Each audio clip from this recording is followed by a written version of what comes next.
Welcome back to Your Greatest Year Ever series. We are firmly sitting in 2022. Hang on. Every day, get 1% better. Let's make this your best year ever. My computer is set up right here. As you know, I'm one of the founders of a company called the Dream Leader Institute. We help individuals and organizations reach their full potential. We work with mini Chick-fil-A's. We work with leadership at the Pentagon, multi-$100 million tech companies, and I'm going to be doing a little bit of reading back and forth off my computer. This is our first real video of your best year ever after laying out the foundational items. Tenet number one was you're meant to be the greatest version of yourself. And this is part of a module that we have in our curriculum that's called Unleash Your Hero Inside. And there's a great quote on the front of that module by Helen Keller, of all people. What I'm looking for is not out there, it is within me. What is within you? The greatest version of yourself. The answer to all of life's questions is when you become that. You see what I mean by going on that journey? So in our curriculum, we have it titled Unleash Your Hero, the Greatest Version. And it says, a key foundation of this experience is to develop the foundation of becoming who you were created to be. You are without question created to become what we refer to as the greatest version of yourself. Honestly, do you see any downside at all to becoming your greatest self? It's a stupid question.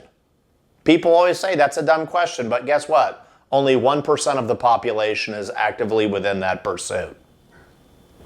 So then we say, we want this philosophy to factor into every decision you make from this point forward. We want you to ask yourself before every decision, just slow down. What would the greatest version of me do? Not the second-rate version. Your best year ever needs your first-rate version. We then ask people to ask themselves at least 10 times per day that question, what would the greatest version of me do? The reason why we do that, you and me have 20 to 60,000 thoughts per day. They're very ingrained. We've got to begin the process of undoing them.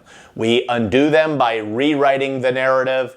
That begins the rewriting process of asking yourself, what would the greatest version of me do? Now, here's the beautiful part.